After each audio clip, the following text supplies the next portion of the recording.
centers of Los Angeles, I can tell you that I see a lot of suffering every day. I see people suffering from their injuries. I see people suffering from diseases. And it makes me more acutely aware of other suffering because animals suffer very much like human beings do. That said, I did do animal research for a year, experimented primarily on dogs. Our project was to try to develop an example of hardening of the arteries in dogs. All of our efforts to produce hardening of the arteries in dogs were frustrated because dogs are carnivores and they don't get hardening of the arteries like human beings do. We would feed the dogs pure cholesterol, and then we would scrape up the inside of their arteries and try to give them hardening of the arteries, and it just never happened. As far as I know, it hasn't ever been done today. So that was basically a year of laboratory research in my mind that was wasted. The vast majority of all animal research is never, ever useful for treating human health issues. Will never be useful because it simply doesn't apply. The physiology is so different in animals from human beings.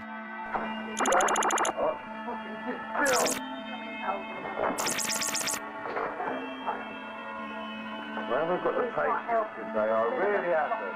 Now settle down. Oh, shut up.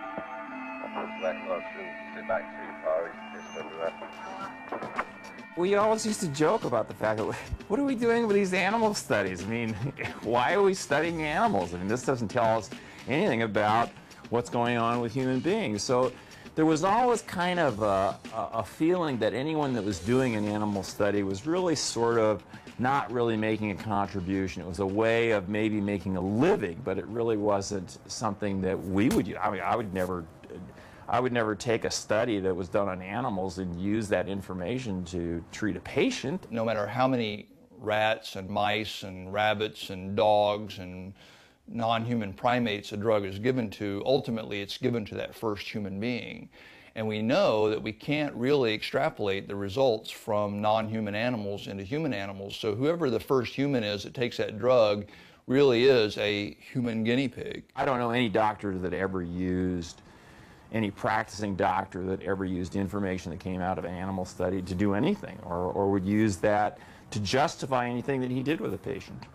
In the 21st century, we have much more modern and efficacious techniques for testing drugs and for doing other medical research. Oh,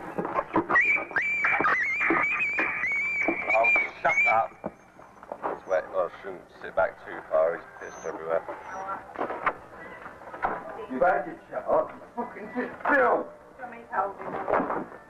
It's ridiculous to think that we're depending upon a research method, that is animal research, that might have been useful in the 1800s maybe when we were still elucidating how blood circulated. But in this day and age, we're looking at things on the molecular level and on the subatomic levels. And to think that we can do that in a mouse or a rat and then apply that to a human being is ridiculous. It just doesn't work. Major research facilities like City of Hope and Cedars-Sinai and UCLA are considered the center of medical research because of a massive public relations campaign and massive amounts of money that are pumped into these hospitals and medical centers by pharmaceutical companies and with research grants. It turns out that when a researcher applies for a grant, and all researchers apply for grants because that's the only way they can stay in their positions, when they apply for a grant from, say, the National Institute of Health, for instance, that money comes in. Half that money goes straight into the hospital. They can use that to pay the janitors, they can use that to pay the rent, they can use that money any way they want to. Then the other half goes to the researcher for actual animal research or non-animal research. But unfortunately, the National Institutes of Health and other research funding organizations tend to lean towards giving more money for animal research because it produces more data and they get more publications. And they're interested in protecting themselves in a legal arena by saying, well, you know, we tested this on rabbits and dogs and cows or anything else they want to test it on. And therefore, we shouldn't be held responsible when it turns out to, lo and behold, produce heart attacks in human beings like that drug Vioxx did. Let me explain something about the City of Hope. It's the golden temple of cancer research. I lost my mother to cancer, my mother's husband, whom I absolutely adored.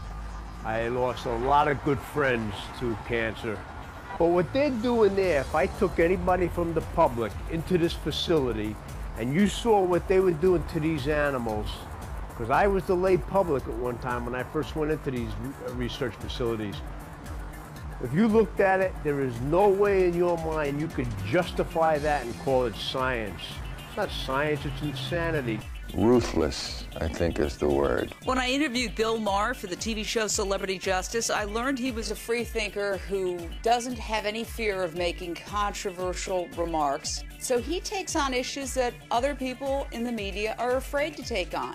And he has taken on this issue of experimentation going on at Columbia University that he says is a perfect example of unnecessary and hideously cruel animal experimentation.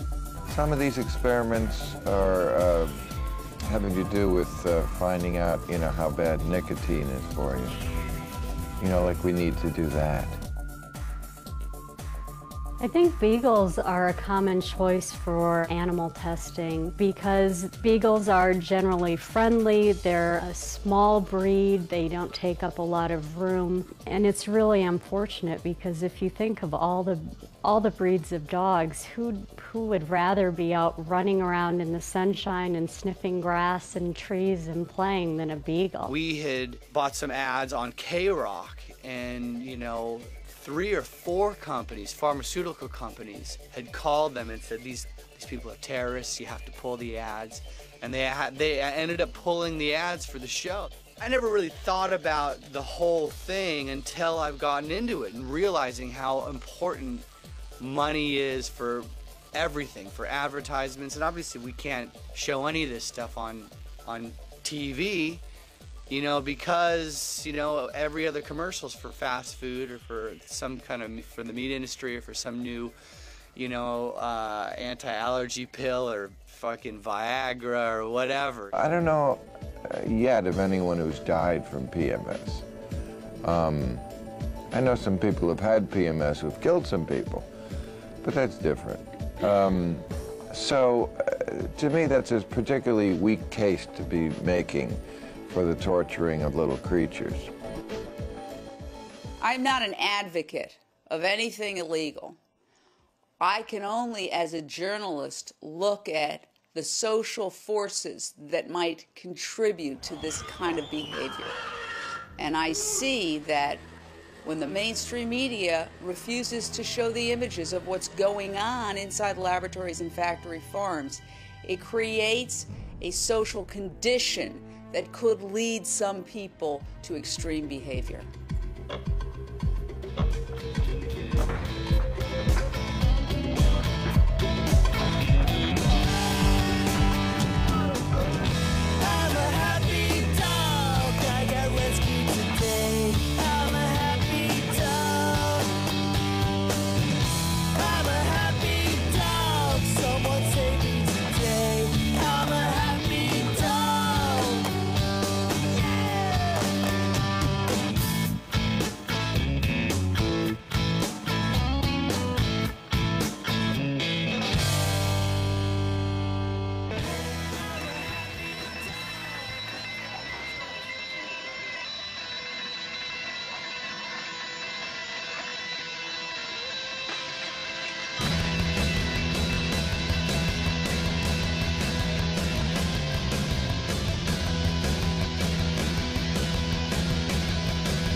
Every year, a score of 1 billion animals die so we can eat their dead bodies,